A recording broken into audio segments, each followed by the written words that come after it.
I'm very excited about this session, and we have some expert panelists. I think we can start by introducing ourselves. So I am Michelle Denberg. I am a pediatric nephrologist at the Children's Hospital of Philadelphia, and I am going to be facilitating this session.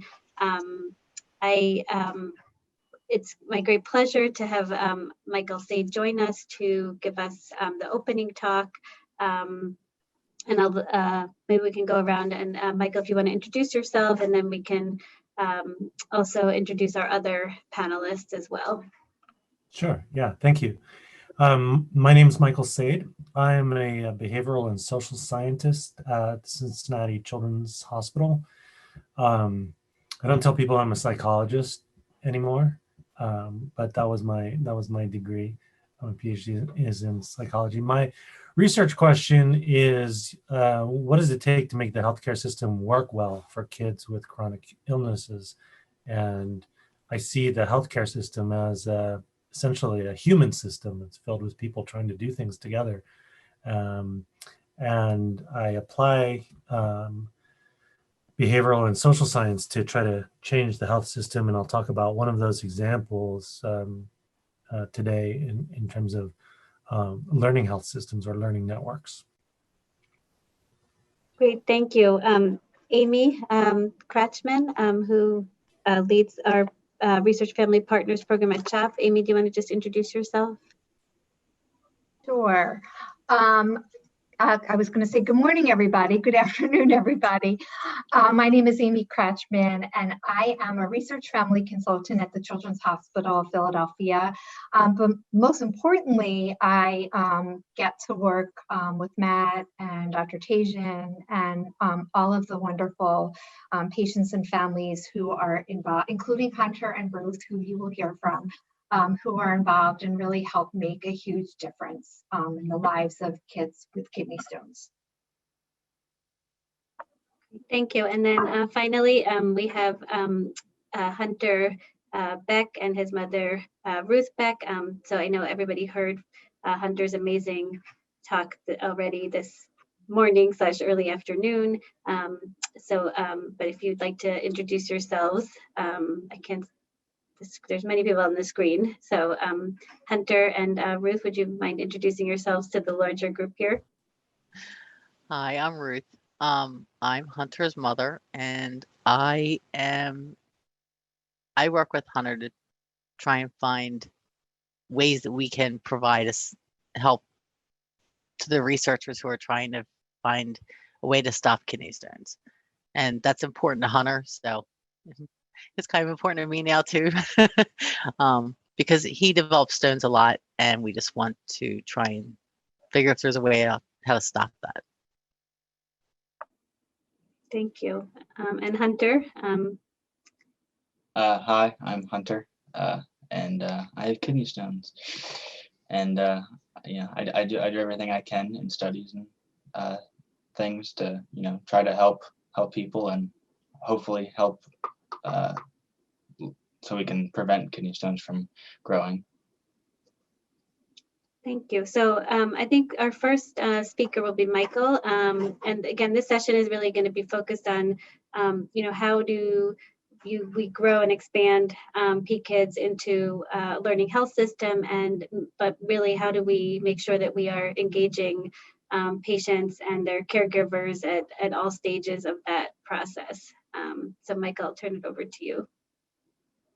So thank you for inviting me to come and talk with you. I'm really excited about the work that you guys are doing. And I was asked to talk a little bit about learning networks. And I know that this is a symposium about research, but I'm going to try to I want to talk with you guys about research as part of the learning cycle and how patients and clinicians and researchers can collaborate in the whole learning cycle. And so I'm talking about from a research network to a learning network, collaborating at scale to improve outcomes. There we go. I have a disclosure. I'm one of the owners of intellectual property licensed by Cincinnati Children's to Hive Networks, which is a company, the for-profit company that provides software and services to support learning networks. But I'm not going to really talk about them, so you just there's that. So here's the situation that we face, and I think this is often I get this question. So 0.5 times 0.5 equals 0.25. That makes sense. Why do you need 3 citations to prove this mathematical fact? And it's the citations are actually about the fact that people get about half of the care that's indicated and do about half of what it takes to stay healthy on average. So if you multiply half the care that's indicated and half the stuff that they need to do to stay healthy, that's, people getting about a quarter of the right care. And, it's not that nobody cares about this. It's not that nobody has good ideas. Everybody cares. I mean, we all care desperately. We want to make things better. And we don't, it is, and no doctor gets up in the morning and says, oh, haha, I'm only going to give half the care that's indicated today. And everybody has good ideas. I mean, there's lots of ideas about how to fix things. What we don't have is a system that can harness the collective intelligence and inherent motivation of everybody living and working in the healthcare system. So about 12 years ago at this point, we asked this question. What if we could create a vastly better chronic care system by harnessing the inherent motivation and collective intelligence of patients and clinicians? And what if this system allowed people to share information, collaborate to solve problems, and use their collective creativity and expertise to act in ways that improve health? Which we thought was a pretty good question. And then a little while after that, the Institute of Medicine, now called the National Academy of Medicine, came out with this report. And they talked about a learning healthcare system. A learning healthcare system integrates the research part of what we do and the clinical part of what we do and the improvement part about what we do. It is the case in most places that people have a lab and a clinic, and they'll come out, the doctors will come out of their lab and do their clinic, and then they'll go back to, this integrates everything. And the idea is that we would generate and apply the best evidence for collaborative choices, drive the process of discovery as a natural outgrowth of patient care, and ensure innovation, quality, safety, and value in healthcare. And we've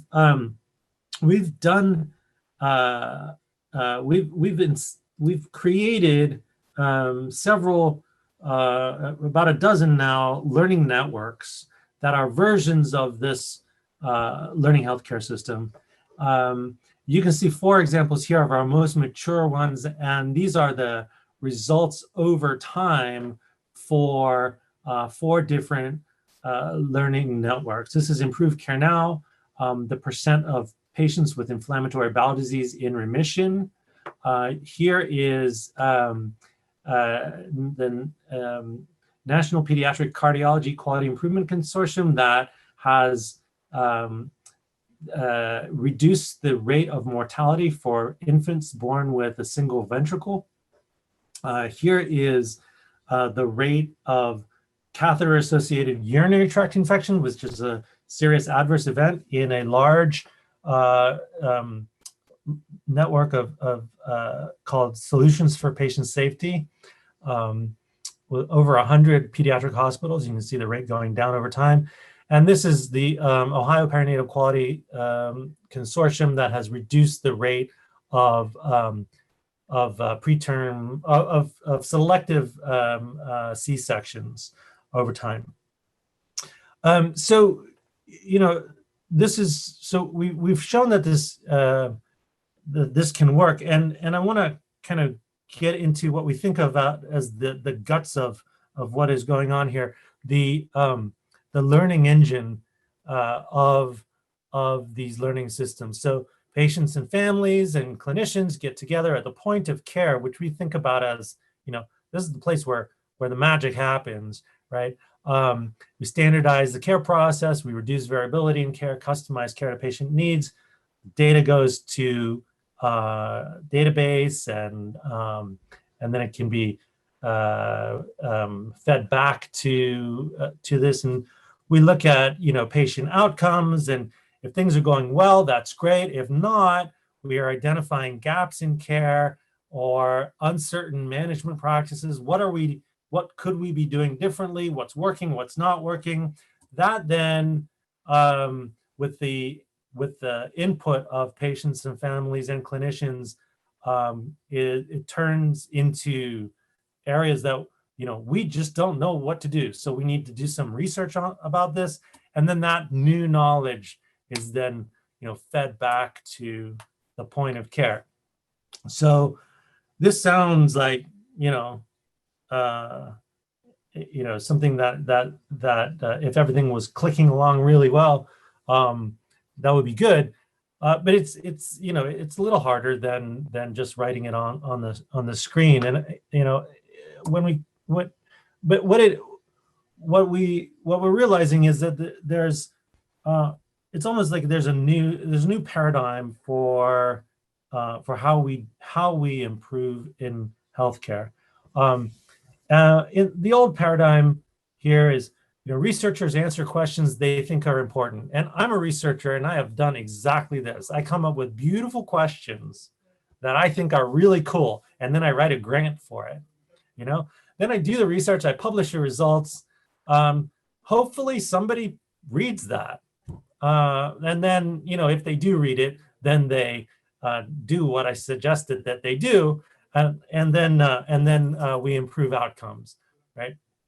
Now, that's not a great way to get things changed at the point of care. Perhaps a better way is that people who are affected by this surface key issues. Right? What do I need to know? What don't I understand? What don't we know how to do? People who are involved in quality improvement help to close these practice gaps. It might be that there's just variation that we are not taking care of, and we just need to standardize something. Could be. Research questions from both patients and clinicians are generated. Researchers then come and help the people study those questions. Right? Rather than me coming up with some cool idea, I would ask you guys, what do you need to know? Right? And then we'd publish the results, but also patients and improvers would help the practitioners to implement this, and then outcomes are improved. Now, this new way is a team sport. You know, we often talk about a learning health system, and we talk about including everybody, and, you know, who should be learning in this learning healthcare system. Should it be only the experts, you know, expert researchers, expert clinicians, or does everybody have a role to play? Hint, we think everyone. And really, this is the difference between Microsoft Encarta and Wikipedia. So Hunter, I'm going to pick on you because I bet you were born after Microsoft Encarta. But just to like catch everybody up, because not everybody's old enough to remember, Microsoft Encarta was this amazing thing. It was the first internet-based encyclopedia. And they thought, we're going to put all the world's knowledge on the web. So what did they do? They bought Grolier's encyclopedia. They hired thousands of professional editors, and they created discs that were the encyclopedia, and you could subscribe and you'd get updates every year, and you could load those discs on your computer and you'd have the world's information. Great. Wikipedia we know about. If you actually Google Microsoft Encarta right now, the first entry is the Wikipedia entry that says that Microsoft and Encarta stopped production in 2009 because they couldn't compete with a better free product. Now, why should this work? Why should a bunch of volunteers outperform which at that point, the largest tech company in the world? This is what's called commons-based peer production. And this guy, Yochai Benkler, talks about the means of production of information, knowledge, and know-how, and how the internet, among other things, has distributed the means of production. So it used to be that if you wanted to put a TV show together or write a book, you had to have a TV studio or a publishing house. Now we walk around with TV studios and publishing houses in our pockets, right? And we use them to watch cat videos and argue with strangers. But that's another thing. So everybody has the means to contribute, and they will do that not only for pay, right? This is the idea of non-market production. We're all here, without being paid right now. There are situations where people will do things for no money, PTAs, things like that. And sometimes it's weird if you introduce money, right? You go over to your friend, we don't do this anymore, but if you went over to your friend's house for dinner and they cooked you dinner and then you gave them $20, that would be kind of weird, right? So there's non-market reasons to participate. And the idea here is with the right system, everyone can be part of the solution. Everybody can create the information, knowledge, and know-how for collaborating if you set it up correctly. So one example, and these are Sammy and Jenny, who are part of Improved Care Now. They recognize that there are kids who have inflammatory bowel disease who need to have an ostomy put in, which is a bypass for your colon, and waste products are collected in this bag rather than excreted through the anus. And it's kind of like a scary thing, right? But they didn't have any way of getting information from peers about what it's like, and their clinicians literally had no insights into what it's like to have an ostomy, because guess what? They didn't have ostomies. So this was something that only people like Sammy and Jenny could provide. Right? There's this comparative expertise. And so they published this ostomy toolkit, and they got it published in pediatrics. We thought that was pretty cool. We also started talking with the patients and their parents, and we inviting parents to the Improved Care Now community conferences. They came a couple times, and it was great, and they told us stories, and they wanted to, everybody was excited that they were part of this. And after a few times, they came to us and said, look, we love coming to these meetings. We're grateful that you listen to our stories and that we're working hard together. But you know what? We also have other skills. And they wrote down, their jobs. Like, oh, wow, we might need a statistician, a physician, a camp director, a hedge fund manager, a mechanical engineer. Wow, that's a lot of expertise that's out there that could be used to improve outcomes. So what is this? So it's not just having the people; it's also having a place to share what you're creating. And so we've created in Improved Care Now a set of commons. So this is a common database where data is sort of entered in once, and then you can create clinical tools as a result, so that when patient comes in, we have automated reporting, pre-visit planning reports, QI reports, all kinds of stuff that's automatically generated, right back to that point of care. We also have ways of sharing people's experiences and ideas.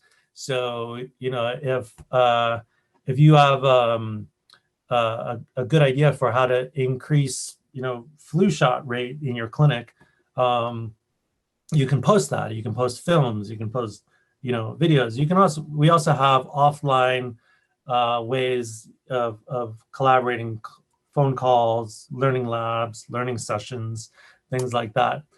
And then you also, so you need enough people who are willing to do things, a way for them to share, and ways for them and ways to facilitate multi-actor collaboration, which means teaming up to do things together. We use in the Anderson Center specific ways of approaching quality improvement. So on the left is the model for improvement. On the right is what we call a key driver diagram. But essentially what this does is it allows people to team up real fast and effectively to solve problems. So if I have an issue in my clinic, people are, I don't know, I can't get people to get their flu shots. I can find somebody else who's interested in that, and then I can, and then we know how we work together, right? Oh, you're also, you know, you don't have to start with like, some random question. We always ask each other, what are we trying to accomplish? You know, how will we know that change is improvement, and what change can we make that will result in improvement? So there's a way of working together that's established. So what happens when you give people an opportunity to collaborate and you put them in a system that facilitates that collaboration? What happens is they start to solve problems that you didn't even know existed. They give you solutions to problems you didn't even know you had. So here's, you know, just in 2 months, just examples of solutions that have been developed by the community, and just, you know, it just keeps going. And so what I'm suggesting is that there's a way of integrating everybody into a learning system that where research is definitely a part of that, and the other parts of learning, you know, in terms of improvement, in terms of practice change, also are integrated, where everybody can be part of the solution. And you know, we've recently in the Anderson Center at Cincinnati Children's published this network modules. I'll put the chat. I'll put the address in the chat, and then improvecarenow.org is the website for Improve Care Now, as an example of you know, sort of a mature learning network. So I will stop sharing and hand it back to somebody else. Michelle. Yes. Okay, great. We'll move on to Amy, and I will share her slides. Thank you. One sec.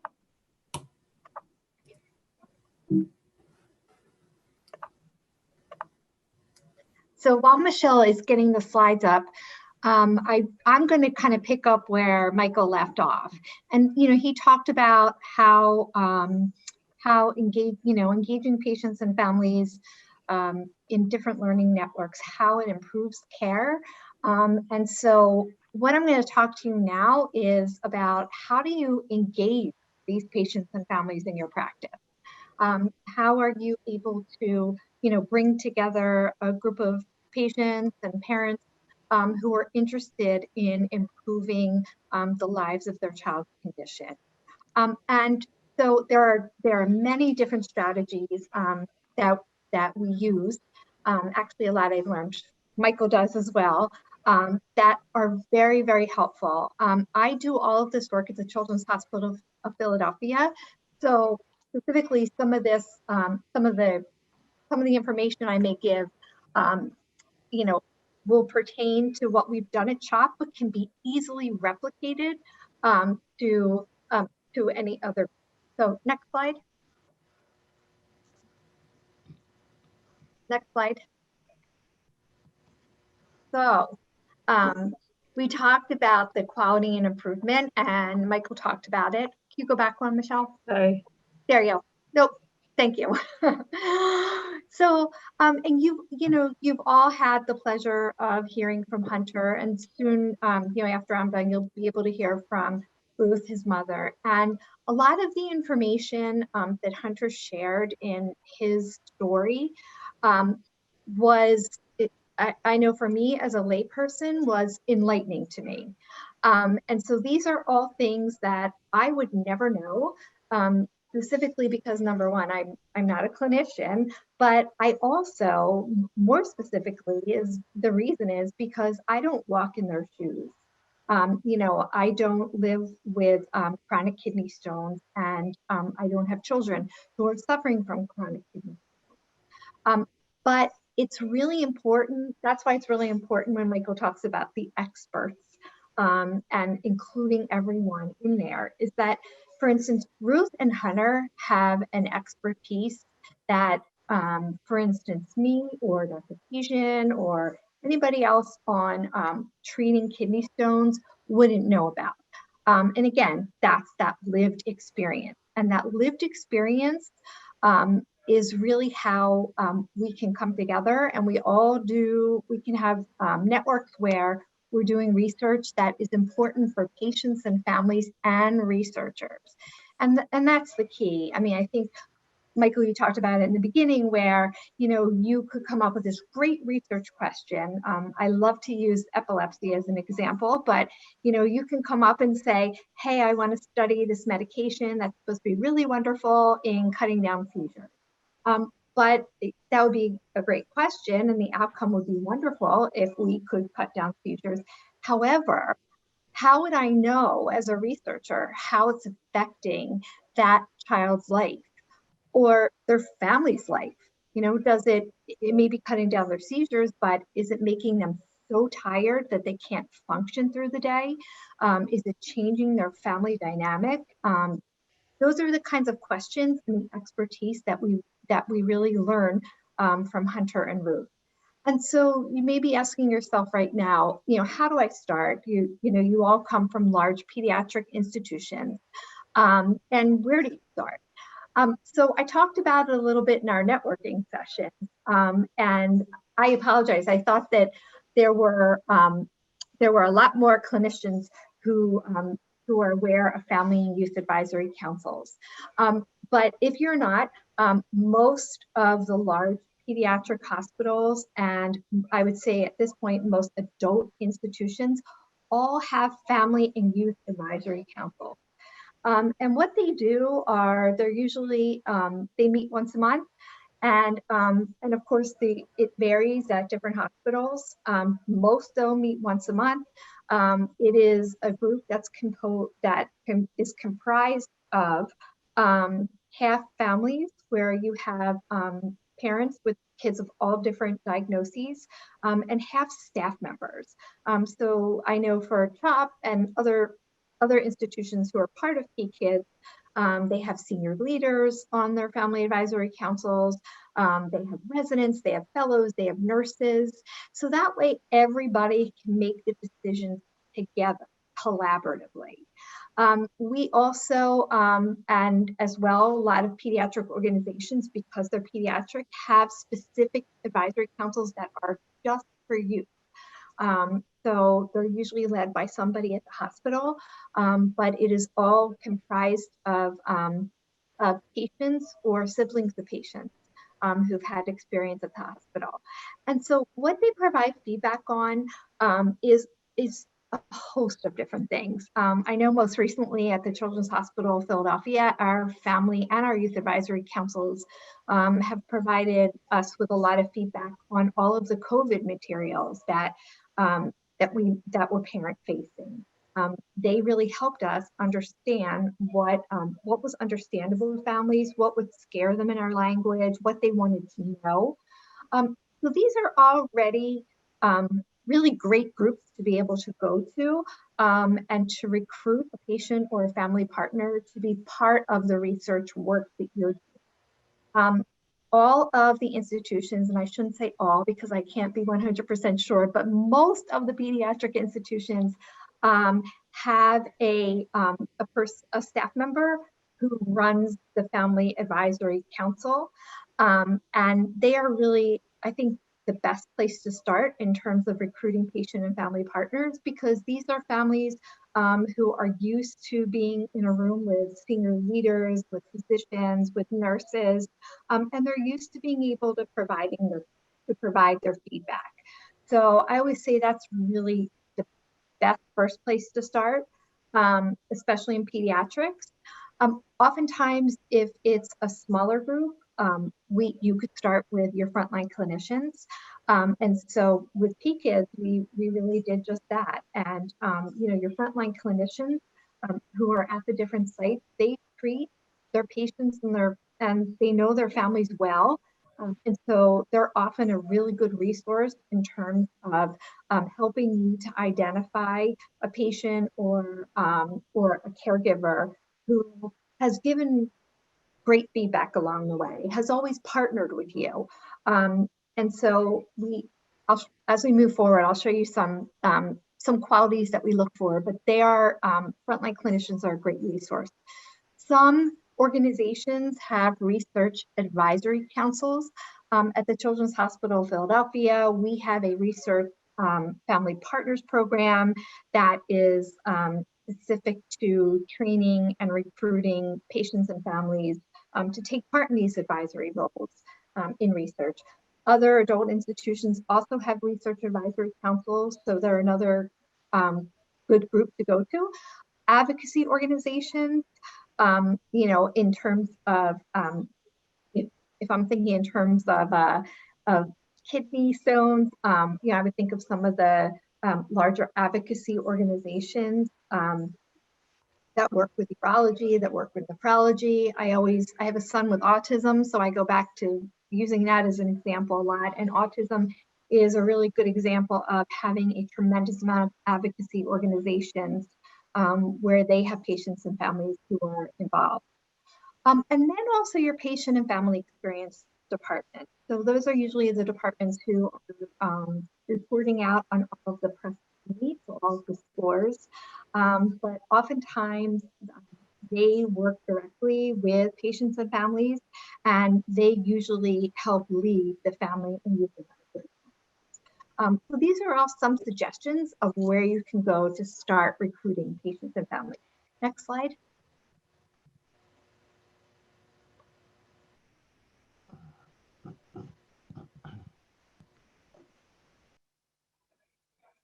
Sorry, it seems to have frozen. Oh, there we go. Okay. Thank you. So what are the characteristics that you're looking for a patient or a family partner? And this is a list that we had come up with for clinicians at CHOP, and also with all of our different sites who we work with in terms of research, some of the PKIDS sites, because we find that these are characteristics in patients and families that are really apply to everybody in every hospital system. So you're going to be looking for people who partner with you in the care of your child. I have to be very transparent and say that, in the beginning of my son's autism diagnosis, I probably wasn't the easiest partner of all because I was struggling to understand what would help him. And it took me time, but I eventually did become a partner. And that partnership, when you meet that patient and that family, somebody like, and Hunter is the best example of it, Hunter and Ruth, somebody who provides you with feedback, lets you know how they're feeling.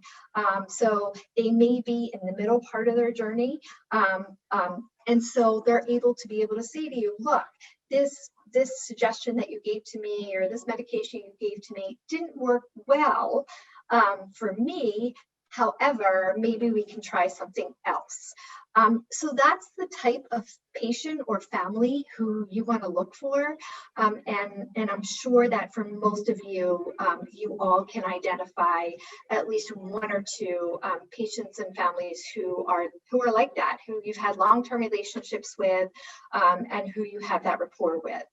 You also want to look for somebody who's going to be willing to share their experiences and give constructive feedback. So again, I use Hunter as an example because he shared his journey, and he shared it in such a way that was constructive for all of us to understand what went right and what went wrong.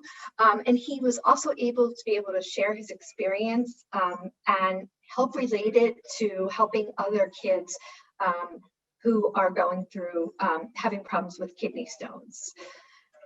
You want to pick somebody who has good interpersonal skills. They should use their experiences to see the big picture, which is exactly what Hunter did beautifully in his speech, using his experiences to help educate. And then you also want to find somebody who doesn't dominate a conversation. You want to find somebody who can be very active in the conversation, but won't dominate and will give others a chance to talk. Next slide. And then, so how do you go about finding them? Going back to that, we talked about all the different characteristics that you want to look for, and everybody does it a little bit differently. So you have some clinical practices who will send an email, some who will send a letter or a flyer to others in the practice to try to help them recruit from the larger patient pool. I can tell you for PKIDS, we found that our most successful way of recruiting some really wonderful patient and family partners like Hunter and Ruth was to go to the clinicians, and they know their families and their patients best, and they had a really good idea of which one of their patients and their families will be able to really help us in terms of moving PKIDS forward. And then once you find people who are interested in joining a group, like for instance, PKIDS patient and family partners, you want to include really important information for them. You want to tell them what the time commitment's going to be. So you want to give them the expectations. For instance, you may have a group who meets quarterly. You may have one who meets quarterly, but is expected to do certain activities over email when needed. So really important for people to understand that ahead of time. Always providing a brief explanation of what the group's going to do. So for instance, what will they help with in terms of quality improvement or research work? In PKIDS, they were, the patient and family partners were instrumental in the beginning in setting everything up for the study, and they were an important part of, what kinds of outcomes the clinicians were looking for. What were some of the surveys that we used to really get to understand what their experience has been? They were an important part of that, and they were told by Dr. Tajian and other members of the group why their voice was so important and why we needed to hear from them in terms of what measurements for setting up. Always too, this is a lesson I learned a long time ago, explaining who the point person is going to be, reaching out to them and ask them their permission to pass along their contact information. So especially if you are asking clinicians in your practice to help you recruit patients and families, I usually will say, asked if they would be interested and if they have permission to pass along contact information. And then from there, the point person in the study would be the one who would reach out to them and tell them a little bit more about the group. Including information about a stipend. In a lot of this work, a lot of other networks a stipend is important in terms of making sure that we recognize the expertise that the patients and families bring to the table. So just like we would hire a statistician as a consultant to our research project, we also, our patients and our families provide the same type of consultation to us as other consultants who we hire for that. So very important to include that information about that. Michael mentioned some people are not comfortable accepting it, and that's okay. But in some of, some groups where you're going to be asking them to do a tremendous amount of work, very helpful to be able to provide that information about a stipend. Next slide. And then, you have your group of patient and family partners. So now what? What do you do once you get everybody together? You've given them the expectations. What do we do now? Typically, we have an orientation meeting where all the members of the team introduce one another. Nowadays, it's a lot easier to do it multi-site. It was always easier to do it multi-site, but I don't think all of us really really utilize the virtual world as much as we do now. But utilizing these virtual platforms, you're able to have meetings that include families from all different sites. So for instance, I have a project that CHOP is working with Seattle Children's, completely different time zones. And we are able to bring the patients and the families together because we're using these virtual platforms. So once they introduce each other, you want to give an overview of the study, and you want to really finalize, you want to get agreement amongst the group as to what their engagement plan is going to be. So what role in all of this work are they going to play? Again, what are the number of times they're going to meet? What are some of their roles and their expectations? So for instance, I may have at one point, like we did in PKIDS, I may have the patients and specifically the patients look over the measures that we were going to use. But as Hunter mentioned in his talk, maybe we need to get the group back. We are getting the group back together. They meet all the time, but that their role would also be to help us, look at those questions and making sure that we're getting to all the answers. As Hunter mentioned, when you have that yes, no, it kind of limits you in what you can say. So that was really valuable information that we would never have known until he mentioned it.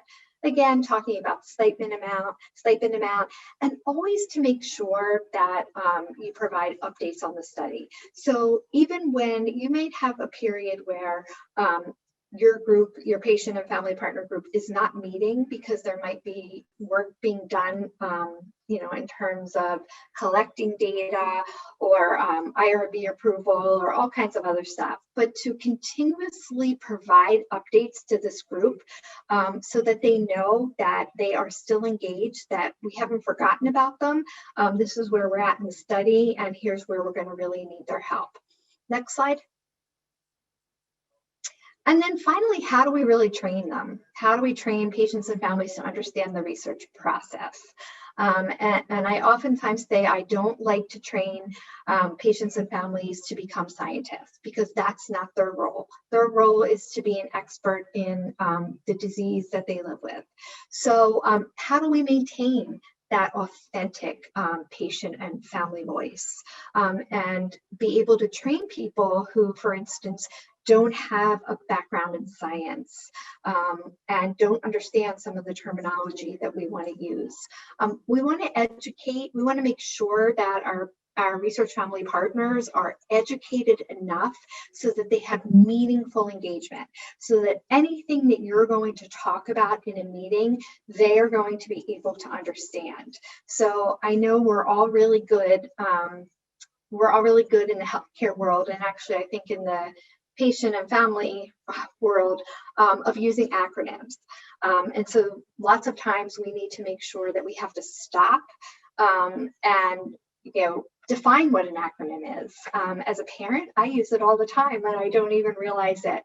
But it's important that everybody understands what topic you're going to be talking about so that there is meaningful engagement. And that means people feeling comfortable to raise their hand and speak up and say, I don't understand this. Can you repeat this? And sometimes that comes from the clinicians, and sometimes it comes from the patients and the families. And then finally, there's a training program that we use at CHOP that is a free training program available to anybody who wants to use it. It's called Fireworks. The purpose of it is to educate teenagers. There's 2 tracks. So there's one for teenagers and there's one for caregivers. And what Fireworks does is it helps to do exactly what I have above, is maintain that authentic patient and family voice, but help them to understand why they are the expert in that group of people. You know, I may be a layperson. You know, I'm a parent of a child with autism, and I walk into a group of, you know, all scientists or professionals or doctors who work with autism. So I may feel a little intimidated. Fireworks is meant to help them understand that they are an important part of the team and not to feel intimidated. And it also walks them through strategies of helping them feel more comfortable. Next slide. So I'm going to skip ahead to Ruth because I think it's more important that everybody hears from her. And if there's questions, please feel free to put it in the chat. Thank you. So I was asked to kind of talk about my parent experience. So parents always hope that they're going to have a healthy child. As a parent, you watch over them and you think about this precious child that is yours. As they continue to grow, you enjoy every moment of their childhood. All of a sudden, something is wrong. As a parent, your instincts kick in and tell you something is wrong. Hunter wanted to run track. I was so happy that my quiet child wanted to join a team sport. When he started complaining of pain in his side, I took him to the doctor. We were told that he was probably just straining muscles that hadn't been used before. This went on for over a year. When he came downstairs one day, doubled over in pain, I thought, maybe he had appendicitis. I called the doctor immediately and he ordered a CAT scan. And I thought, okay, if it's appendicitis, we can fix that. When the doctor called with results, he told me that Hunter had a very large kidney stone and that we needed to see a urologist. We came to the urology's department at CHOP and they performed an ultrasound and found several stones. But Hunter also had this large stone that was in a difficult position. He needed to get the URS procedure. As a parent, watching Hunter struggle with pain and discomfort over several weeks was horrible. When he had the catheter in, he literally sat on the couch and didn't move for a solid week. You never want to see your child hurting and know that there is nothing you can do about it. Once the procedure was over and Hunter recovered, we all understood that this was something we never wanted to go through again. When he had several larger stones of 5 and 6 millimeters this year, and Dr. Tasia mentioned surgery again, we all cringed. I didn't think Hunter could go through with it again, and I know his father and I really didn't want to do it. Luckily for us, this was a different type of procedure, and Hunter didn't suffer as he did with the URS. Hunter realizes he will continue to get stones and is determined to help find a way to help doctors and researchers find a way to help from the patient perspective. I am supporting him by also being involved in trying to provide my perspective from the parent point of view. This PKIDS network is looking to bring patients and families together so we can provide insights into the patient and family experiences. Since physicians and researchers don't have real-life experience living with chronic kidney stones, the hope is that we are able to add our experience so that it will help in research studies into kidney stones. I look forward to meeting and working with other patients and families in the future. Thank you. Thank you. So I think if just because we, are a little bit shorter on time, but I think we can probably go a little bit into the next break. And I know people would like to ask questions of our panel. We'll open up to questions. I did have just a couple of questions. Maybe if we can start with some questions for Ruth and Hunter. I can lead off with one I had for you, Hunter, which is, I was really struck by your mention in your talk about suggestions for improving the case report forms that we use to capture data in research studies. And I just wanted to ask your thoughts about how we should work to involve patients more in the planning and early stages of the research that we do. I think just bettering the way you can get as much detail and as much accuracy from each individual patient is very important, because then you can see how different people react to the different procedures. So so like having a free text box, or like meeting on a call or a video call, to get as much information as possible is in my opinion is the best way to gather information to help people. Thank you. I think Matt is saying that there's also some questions in the chat box. Matt, do you want to pose some of those? Are they directed towards any particular member of the panel or to the group? I think you're muted. I'm always falling to the double mute. The computer and the Zoom are muted.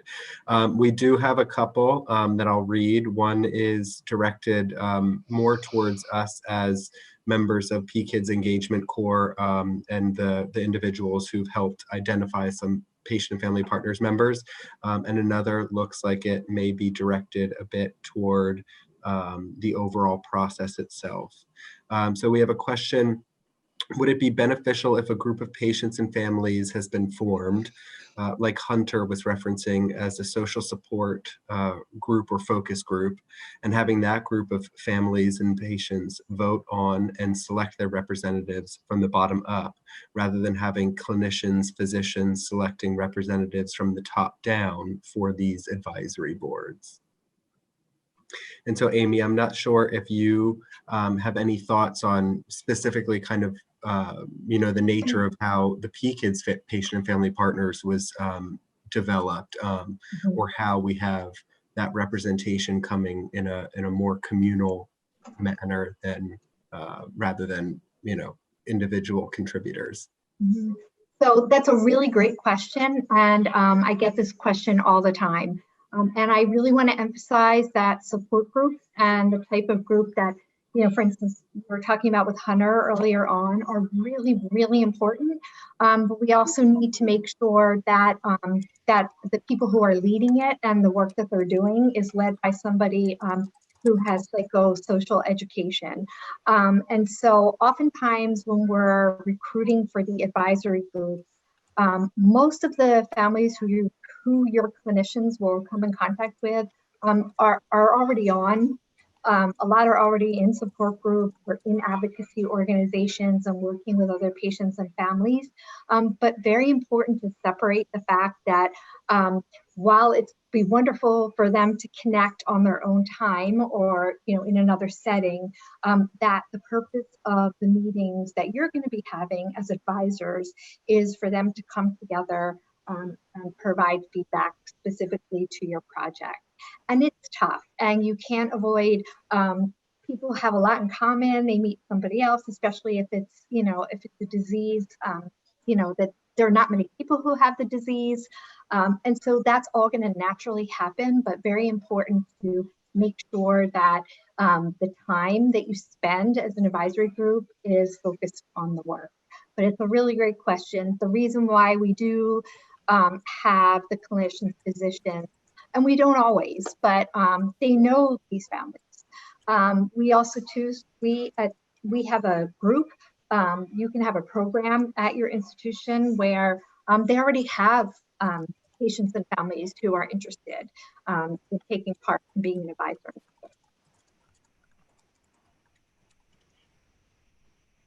I hope that got to all of the questions. Thank you, Amy. Does anybody else want to comment, or should we go ahead? Michael, looks like you're gonna. Yeah, thanks. No, I think the way that we think about patient and family involvement is less as a representative and more as a partner in the work. And so you definitely, it's crucial to have, you know, a variety of different types of patients. And honestly, we don't do a particularly good job of that. Most of our our parent partners are white women. I mean, you know, that's just how it typically is. But we, you know, what the way we try to set it up is that we try to identify people who can participate as part of the improvement group or as part of the research project. So they're not. It's less that they're coming to give us advice on our work. It's more that we're coming together to do work together. Or so I just wanted to make that that shift. Yeah, and if I could just follow up on that thought, I would say that, you know, through another network that I lead in the nephrology side, I find now that we have had a couple years of having a family partners group, I find myself now in moments saying, oh, let me bring that back to that group before I make any of these decisions. Or, you know, now that that group exists, what Michael was just describing, where you're working together, and I'm no longer saying let's do this and say, oh, I have to take it back to that group so that we can discuss this together, because I really need that to be a combined decision before we embark on this activity. So I think you know, I think we've learned a lot today about like how do we get started to build the, you know, to build a group like that, because once it's there, it happens really organically. I think that partnership. I think one of the things that I face too is just making really, it's hard until you sit down and have a conversation with Amy, for example, who's, you know, really been doing this for years. It's hard also, I think, sometimes to make the distinction between being a research participant, like if you have a flyer out, you know, I think it's very easy to confuse this, you know, until you can really sit down and explain, no, this is a role where you're partnering with us, you're not participating in the research, you're a co-investigator, you're designing and implementing the research. That's hard to capture in a flyer sometimes. So I think just, you know, really making that distinction very clear between research participant and research partner.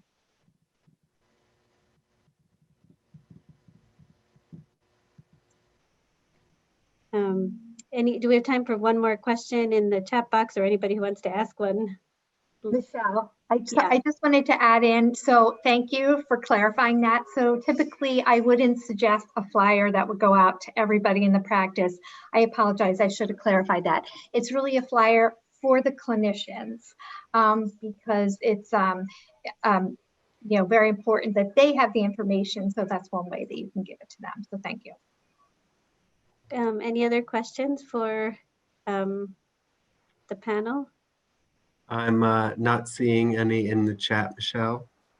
Okay, so maybe if we have 3 minutes, if we're not going to get automatically sent out of the Zoom, I can just, if it's okay, I just want to pose maybe to Ruth and Hunter, what would you want to tell other children and teenagers and parents and caregivers about the value of being a patient and family partner?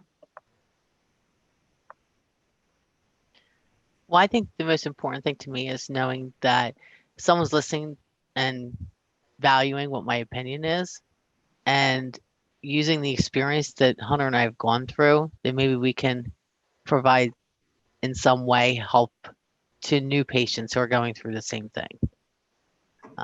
So I think we're just hoping to maybe help somebody new going through the same experience. Thank you. I'm struck by that, and I was at a Improved Care Now community conference, and there's a parent that I had worked with was behind me in line checking into the hotel, and she says, "Oh, Michael, this is so and so," another parent, and she learned in 3 months what it took me 5 years to learn because of this. So you're exactly right. That's beautiful. Yeah, just more what my mom said. Just like being a partner, you're able to provide information that you might otherwise not be able to have, because living with kidney stones and being able to like share your experiences and just everything about it to other people, and it's just information that you wouldn't be able to get without living with them. And it's good to be able to share that with other people and hopefully improve their lives from it. Thank you. That was really beautifully said, and I think the perfect note to end on. And thank you to all of our expert panelists for giving us all this time today and sharing your expertise with us. So thank you. Thanks for having me. Good luck, everybody.